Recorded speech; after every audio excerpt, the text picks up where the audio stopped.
कार्तिकेय सिंह चौहान निकल रहे हैं चुनाव कैंपेनिंग के लिए। आज इस कैंपेनिंग के जरिए हम बात करेंगे, चुनाव पर चर्चा होगी और कार्तिकेय सिंह चौहान से हम करेंगे उनकी कुछ व्यक्तिगत पहलुओं पर बातें। आप देख सकते हैं कि कार्तिकेय सिंह चौहान घर से, निवास से निकल रहे हैं और सबसे पहले हम हल्की सी बात कर लेते हैं। कार्तिकेय सिंह जी, लगातार चुनाव प्रचार चल रहा है, किस तरह की हवा बहुत पा रही है? मैं इस भरोसे के साथ ये कह सकता हूँ कि आगामी चुनाव में सभी सीटों पर भारतीय जनता पार्टी एक जबरदस्त प्रदर्शन दर्ज करेगी। आप उसका इफेक्ट अभी से देख सकते हैं। नवमी के दिन आपने देखा कांग्रेस के एक और विधायक भारतीय जनता पार्टी के खेमे में शामिल हो गए हैं। ये इस बात का सबूत है कि भारतीय जनता पार्टी के पक्ष में हवा है और ये हवा बवंडर बनते कांग्रेस को उड़ाएगी। तो कार्तिकेय, क्या माना जाए, चुनाव के साथ कार्तिकेय सिंह चौहान की भी एक रास्ता राजनीति का यहाँ से जा रहा है? जैसे सभी कार्यकर्ता पार्टी के लिए काम कर रहे हैं, वैसे कार्तिकेय भी पार्टी की ड्यूटी में काम कर रहा है। ऐसा कोई मेरी राजनीतिक इससे महत्वाकांक्षा नहीं है। चलिए, रास्ते में हम तमाम पहलुओं पर आपसे चर्चा करेंगे। तो आप देखिए, कार्तिकेय सिंह चौहान निकल रहे हैं और रास्ते भर कुछ न कुछ उनसे चर्चा होगी, चुनाव की भी चर्चा होगी, उनके आगे भविष्य किस तरह से वो अपना तय करेंगे, इस पर भी हम चर्चा करते हैं। निकलते हैं उन्हीं के साथ।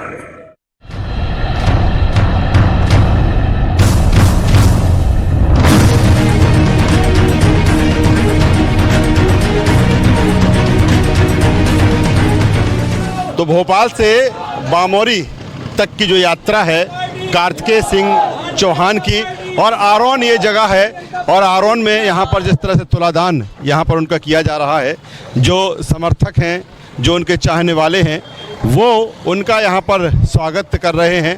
पूरे गर्मजोशी के साथ यहाँ पर स्वागत किया जा रहा है कार्तिकेय सिंह चौहान का, और जो उनके फॉलोवर हैं निश्चित तौर पर उनसे मिल रहे हैं और एक चाहत जो रखते हैं सेल्फी की कार्तिकेय सिंह चौहान के साथ, वो भी यहाँ पर तमाम सारे जो उनके चाहने वाले हैं, जो उनके फॉलोअर्स हैं, लगातार उनको फॉलो कर रहे हैं, लगातार उनके साथ संपर्क कर रहे हैं, संवाद कर रहे हैं और इस आरोन में जिस तरह से उनका स्वागत किया जा रहा है।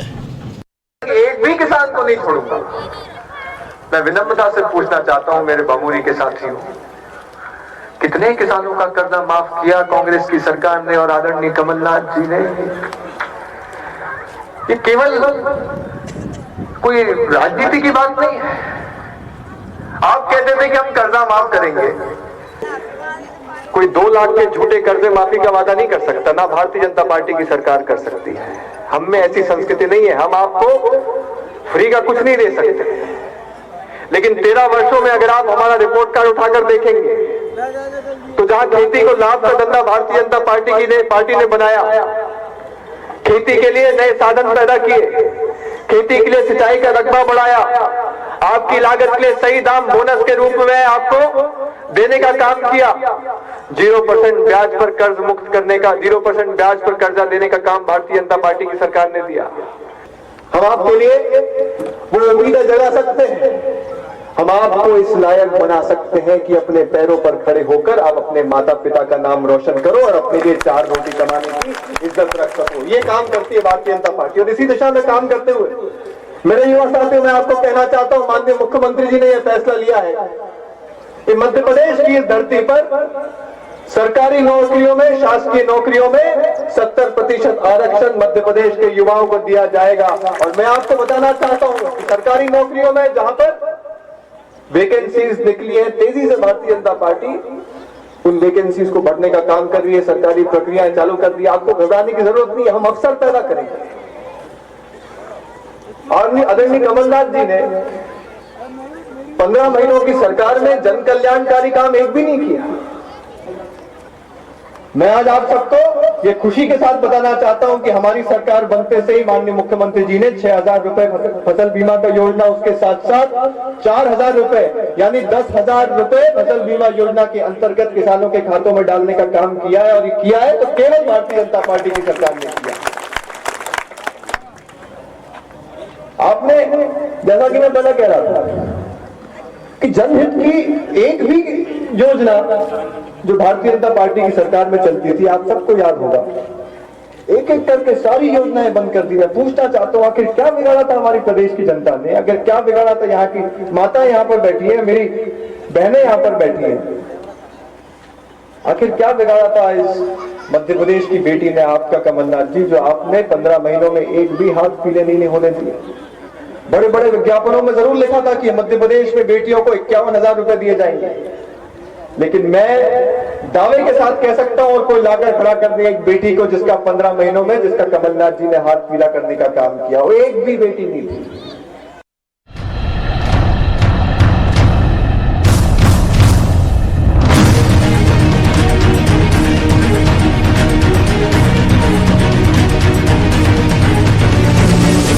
बमोरी विधानसभा पर कार्तिक सिंह चौहान का लगातार चुनाव प्रचार जारी है। आप देख सकते हैं कार्तिक सिंह चौहान यहां पहुंच रहे हैं और पूरे बमोरी की जनता से अपील कर रहे हैं, जो बीजेपी के प्रत्याशी हैं महेंद्र सिंह सिसोदिया, उनके पक्ष में वोट डालने के लिए। और आप देख सकते हैं कि उनके स्वागत में वो तैयार हैं। आप कार्तिक यहाँ पर जा रहे हैं और लोगों से मिल रहे हैं और अपने अंदाज में अपनी बातों से बात करते हैं कि क्यों ज़रूरी है बीजेपी की सरकार, और लोगों से अपील लगातार इस कैंपेनिंग के ज़रिए, इस चुनाव प्रचार के ज़रिए लगातार कार्तिक सिंह चौहान कर रहे हैं। तो कार्तिक सिंह चौहान की अगर बात करें तो लगातार कैंपेनिंग चल रही है, चुनाव प्रचार चल रहा है और बमोरी विधानसभा में इस समय हम मौजूद है और तमाम सारे लोग यहाँ पर, और कहीं ना कहीं ये भी कहा जा रहा है जब कुछ लोगों से बातचीत की कि कार्तिकेय में भी शिवराज सिंह चौहान जी के गुण, लक्षण, अंदाज दिख रहा है।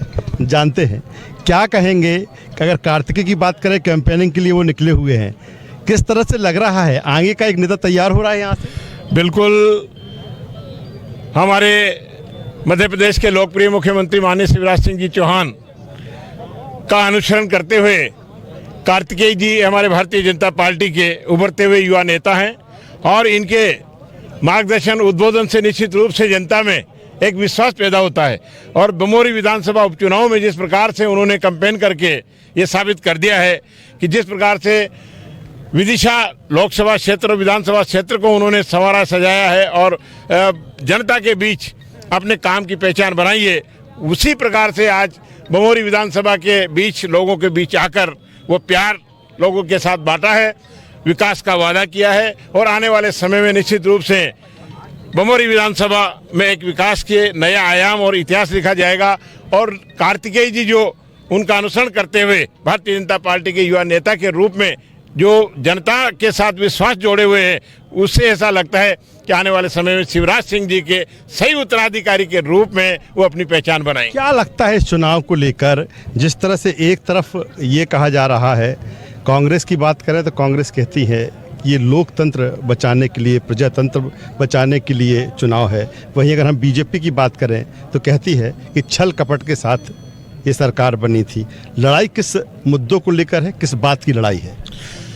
ये कांग्रेस का डूबता हुआ जहाज है जिसमें कोई सवार होने के लिए तैयार नहीं है। पूर्व में जिस प्रकार से एक साथ 22 विधायकों ने इस्तीफा दिया, उसके बाद 3 विधायकों ने दिया और कल ही एक और माननीय विधायक जी ने इस्तीफा देके कांग्रेस का दामन छोड़ा है। और जो राहुल गांधी उनका राष्ट्रीय नेतृत्व कर रहे हैं, उनमें आम जनता का विश्वास समाप्त हो गया है और उनको एक तमाशगीर की तरह नेता के रूप में आम जनता मानने लगी है। दूसरी तरफ हमारे माननीय प्रधानमंत्री नरेंद्र जी मोदी ने विश्व में भारत की पहचान बनाई है।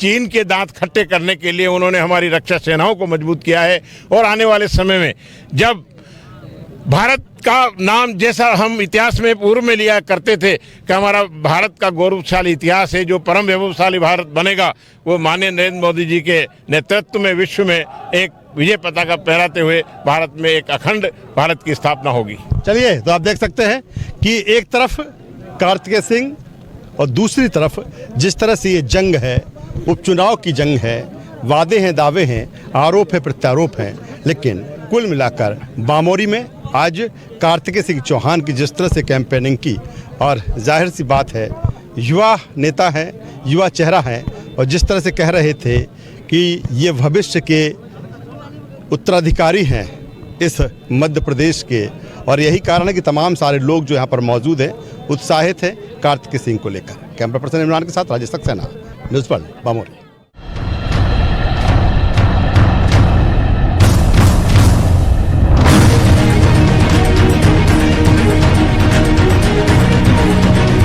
कार्तिकेय सिंह चौहान का जो काफिला है, जो कारवां है, वो बामोरी की तरफ बढ़ रहा है और बीच में जिस तरह से वो संबोधित कर रहे हैं, एक साधारण कार्यकर्ता अपने आप को बताते हुए जनता से आशीर्वाद मांग रहे हैं, और जो स्थितियां उसके बाद जिस तरह से उपचुनाव हो रहे हैं उसको लेकर वो जनता से कह रहे हैं कि बीजेपी ही वो सरकार है जो जनता, गरीब, किसान का दुख दर्द समझती है, और आगे बढ़ेंगे उनके साथ।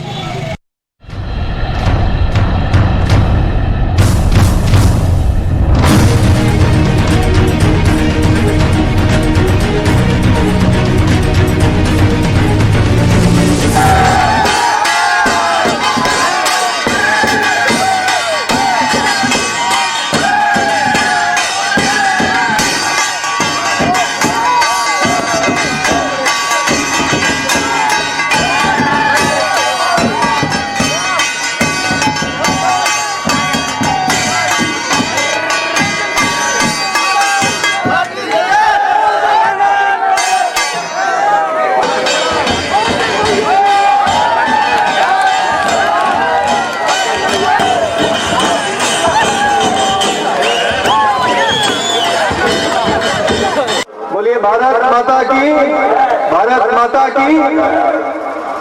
ऐसा समय था कि तृप्त हो गई थी अपनी जनता। मध्य प्रदेश की जनता अगर चाहती थी तो एक ऐसी सरकार जो मध्य प्रदेश को बीमारों की श्रेणी से उठाकर एक समृद्ध राज्य बना सके। मध्य प्रदेश एक ऐसे नेता को चाहता था जो मध्य प्रदेश को अंधकार से खींचकर रोशनी की तरफ ले जाए, जो मध्य प्रदेश में अवसर पैदा करे, जो मध्य प्रदेश में नीति लाए, किसानों की नीति, युवाओं की नीति, महिलाओं की नीति।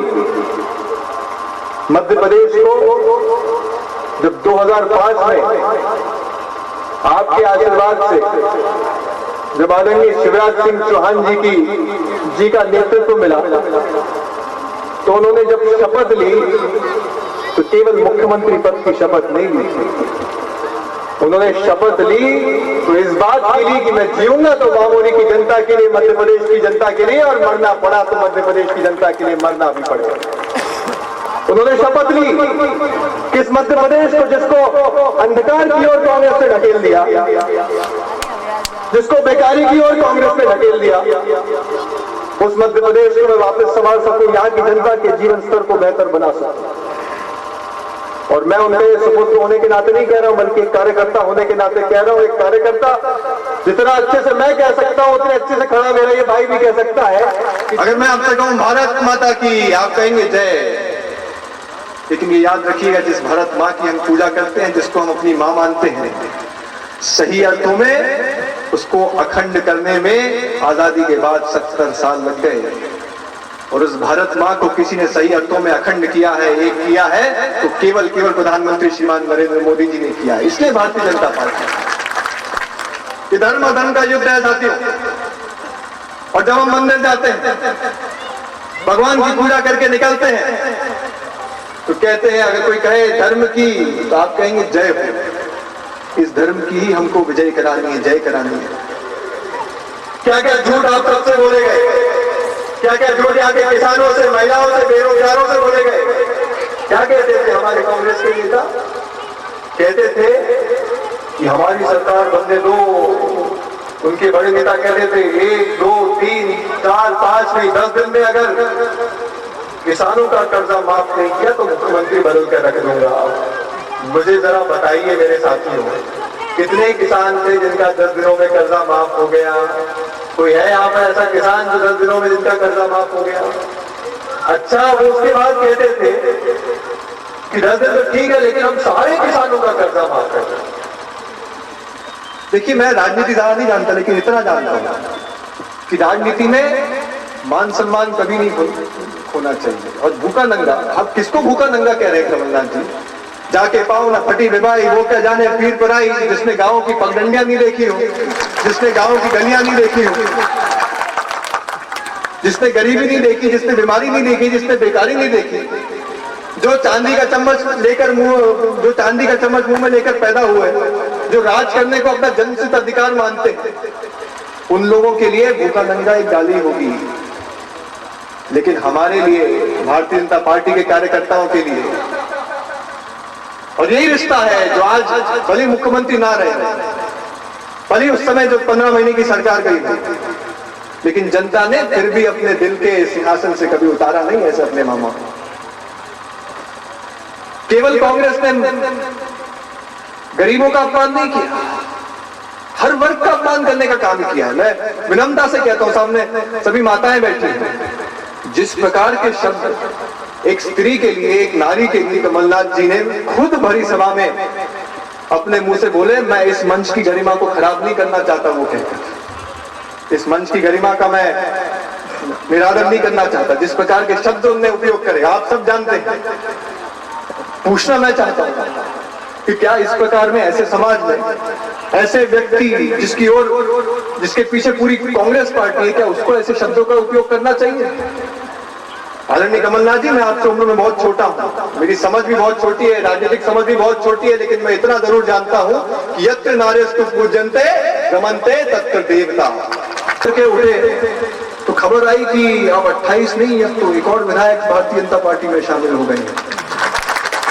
अब जब कांग्रेस ही खुद देख रहे हैं कि उनकी पार्टी में कुछ नहीं रखा, जब कांग्रेस ही खुद देख रहे हैं ना उनके पास नेता है ना नीति है, जब कभी भी ऐसे समय में भी कांग्रेस के लोग छोड़ कर आ रहे, क्योंकि उन्हें पता है कोई संभावना नहीं है। आप राष्ट्रीय स्तर पर देखिए कौन है इनके नेता, कहां है इनके नेता।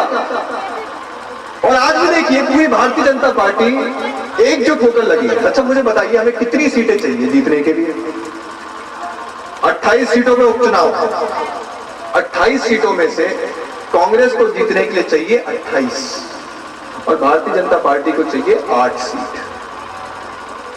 लेकिन हम फिर भी चुनाव प्रचार इस प्रकार कर रहे हैं कि हमको 28 सीटें चाहिए। फैसला आपके ऊपर है, आप क्या तय करेंगे? क्या आप ऐसी पार्टी को अपना वोट सरकार को मजबूत कराने के लिए देंगे या कमजोर कराने के लिए देंगे? ये फैसला आपके ऊपर है। जैसा जितना ज्यादा आप भारतीय जनता पार्टी को समर्थन देंगे, जितना ज्यादा आप भारतीय जनता पार्टी को आशीर्वाद देंगे, जितनी भारतीय जनता पार्टी सीटें जीतेगी उतने मजबूत सरकार होगी, इसका मतलब उतने मजबूत आप होंगे। लेकिन आप ये सब समझने का प्रयास करें, अगर थोड़े समय भी कांग्रेस की सरकार टिक जाती तो पूरा मध्य प्रदेश बर्बाद हो जाता। इसलिए आदरणीय महाराज साहब को यह फैसला लेना पड़ा। महाराज साहब के पास किस चीज की कमी थी? आदरणीय संजू भैया के पास किस चीज की कमी थी? वो तो मंत्री थे, उन्हें किसी चीज की कमी नहीं थी, अच्छा खासा सरकार में थे, मंत्री थे, काम चल रहा था। कमी थी तो केवल एक चीज की, और वो थी आप सबके मान सम्मान की। इसलिए आपका वोट पड़ना चाहिए तो पार्टी को मजबूत करने के लिए पड़ना चाहिए, सरकार को मजबूत करने के लिए पड़ना चाहिए। अगर मजबूत सरकार होगी तभी मजबूत प्रदेश बनेगा, यहाँ की जनता मजबूत होगी, यहाँ के लोग मजबूत होंगे। बाकी मैं मानता हूं कि समय भी अपने पास भी अपन ने दाव ले लिया। मैं आप सभी से एक बार फिर मैं निवेदन करता हूं कि आने वाली 3 तारीख को इस प्रकार मतदान, ऐसा मतदान करे बामुरी की जनता कि दुनिया और देश दोनों की आंखें फटी की फटी रह जाए। 14 तारीख को दिवाली है, लेकिन बामोरी में भैया 10 तारीख को ही दिवाली मननी चाहिए, फूल की दिवाली मननी चाहिए, भारतीय जनता पार्टी की दिवाली मननी चाहिए। इस लोकतंत्र के महायज्ञ में अगर आप सब आहुति डालने जा रहे हैं तो एक आहुति डालिए विश्वास की।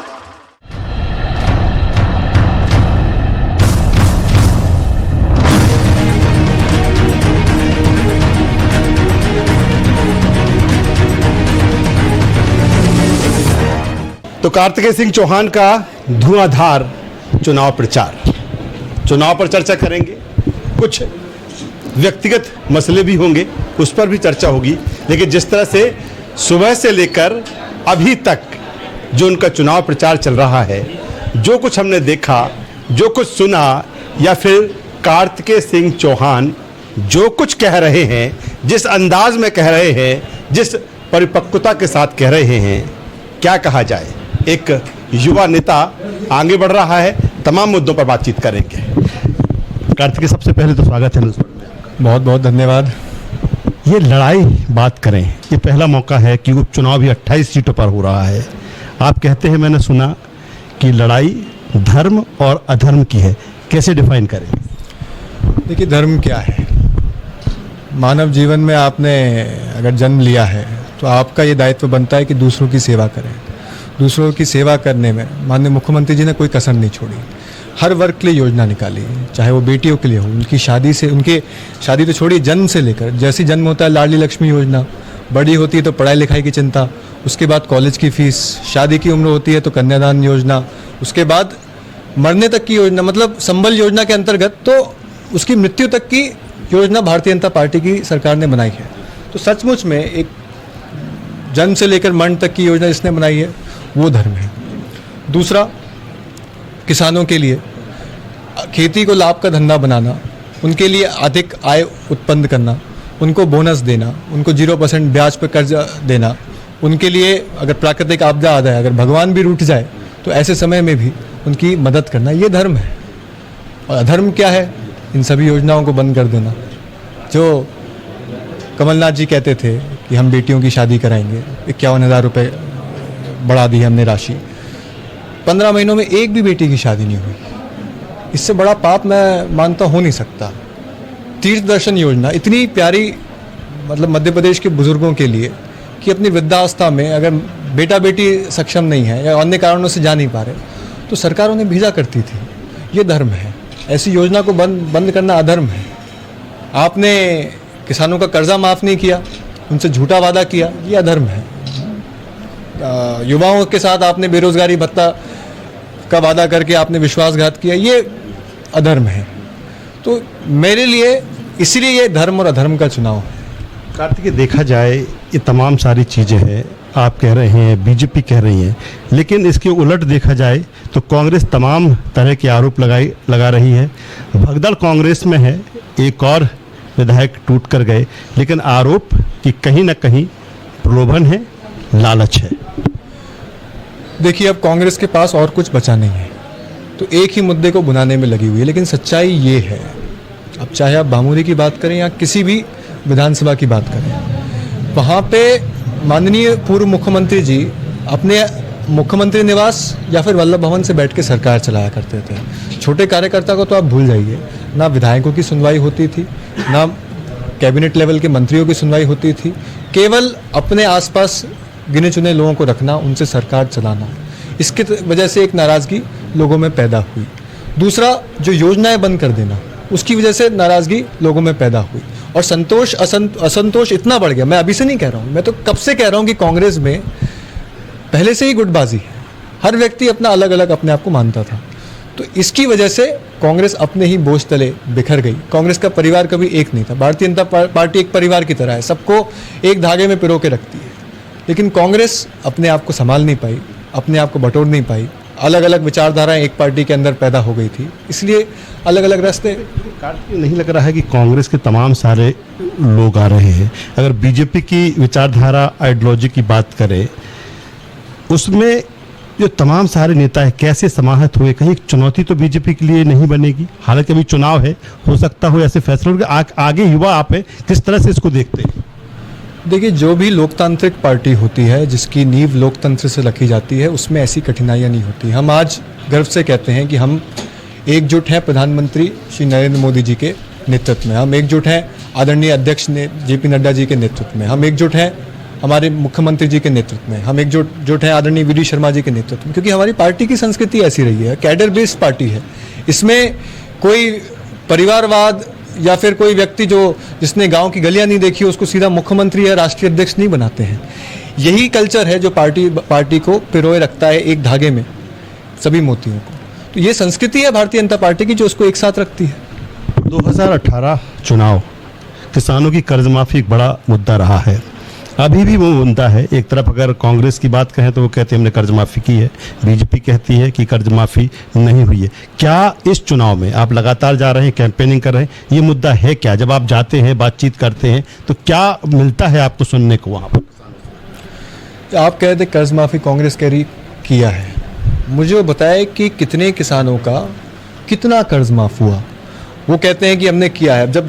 जब सरकार भारतीय जनता पार्टी की आई, हमने पता करने की कोशिश की तो पता चला 50,000 करोड़ का कर्जा मध्य प्रदेश के किसानों के ऊपर था, जिसमें से केवल 5,000 करोड़ आदरणीय कमलनाथ जी ने माफ़ करे हैं। और उसमें अगर आप 5,000 करोड़ पूरे मध्य प्रदेश में बांट दें तो मुश्किल से किसी किसान के खाते में 50 रुपये, किसी 100 रुपये। ये तो मजाक है किसान के साथ। तो मैं नहीं मानता कर्ज माफ़ी मध्य प्रदेश की धरती पर हुई है, उल्टा धोखा मध्य प्रदेश की जनता के साथ हुआ है। और कर्ज माफ़ी क्यों? हम क्यों किसान की आदत खराब करें? हम क्यों अपने देश की जनता को लाचार घर पर बिठाएं?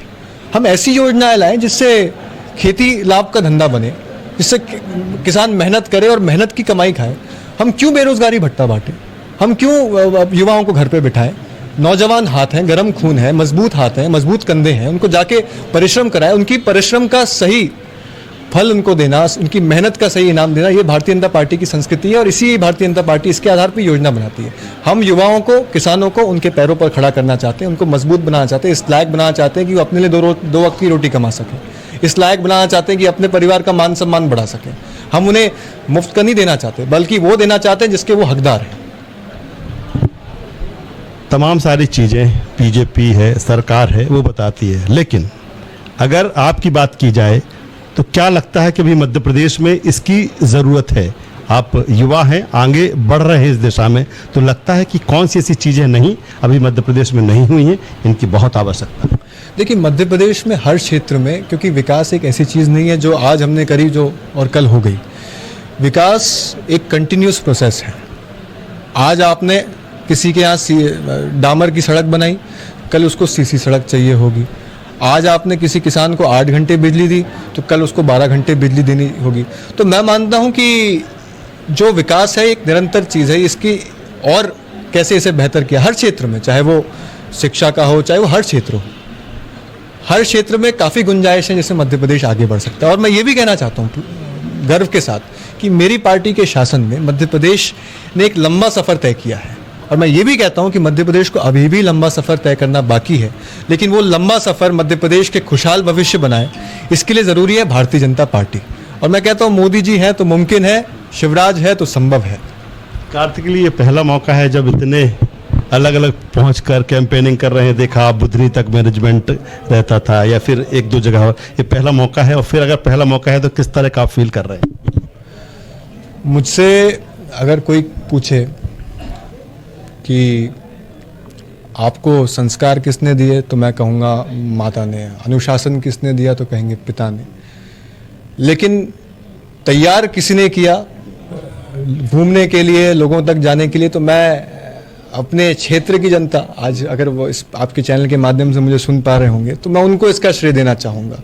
आज उन्होंने मुझे इस लायक बनाया कि मैं हज़ारों की भीड़ के सामने खड़ा होकर अपने मन के विचार रख सकूँ। और कभी कभार और हर बार जब भी मैं जाता हूँ मंच पर, लोगों से संवाद करता हूँ, लोगों से बात करता हूँ, तो मन में एक भावना पैदा होती है देशभक्ति की कि कुछ करें ऐसा जिससे जाने के बाद लोग याद रखें।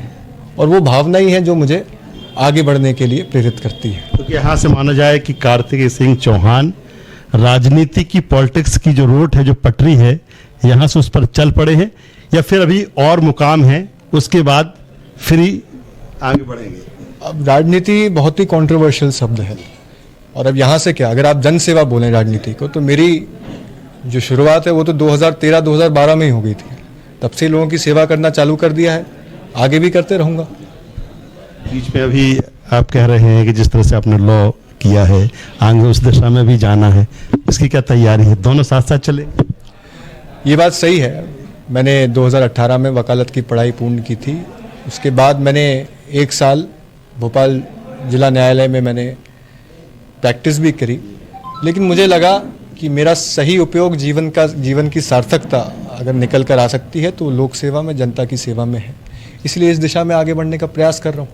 आखिर का सवाल, मुख्यमंत्री शिवराज सिंह चौहान जी के बेटे आप हैं, कहीं ना कहीं वो एक प्रेशर रहता है कि आगे बढ़ने के लिए, या फिर उससे आपको एक मदद मिलती है कि नहीं, एक सपोर्ट है और फिर उसके हिसाब से आगे बढ़ना?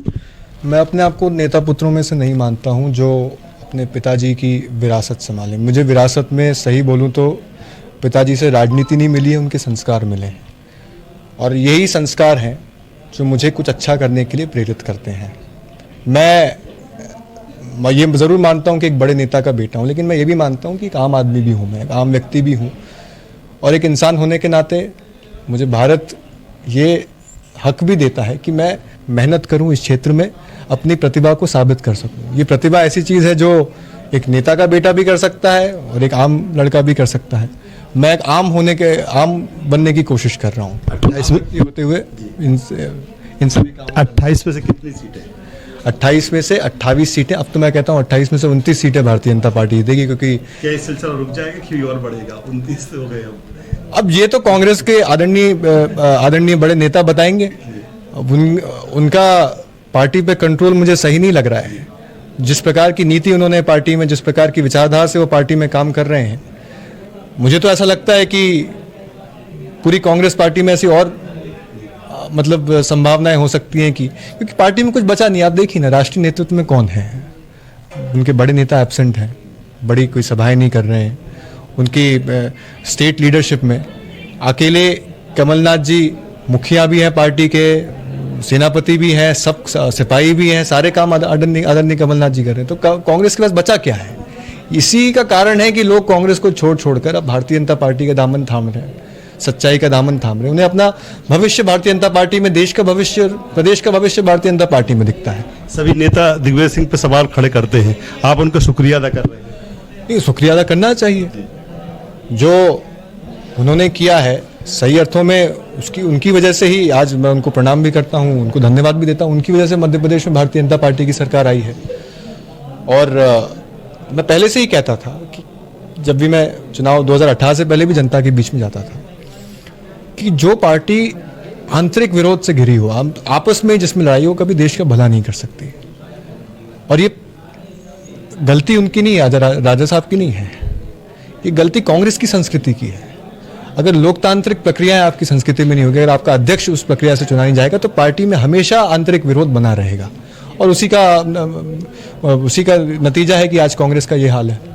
तो आप देख सकते हैं कार्तिकेय सिंह चौहान, बात करने के लिए तो उनसे बहुत कुछ है, लेकिन चुनाव प्रचार के दौरे पर हैं, लगातार सुबह से कैंपेनिंग कर रहे हैं, अगली जगह भी पहुंचना है, लेकिन कुल मिलाकर उन्हें विश्वास है, एक युवा हैं और युवा की नज़र से वो इस चुनाव को देख रहे हैं, मध्य प्रदेश के भविष्य को देख रहे हैं और कह रहे हैं कि इस देश का और इस प्रदेश का विकल्प बीजेपी ही है और उसी के शासन में विकास संभव है। कैमरा पर्सन इमरान के साथ राजेश सक्सेना, न्यूज़ वर्ल्ड, बमौली।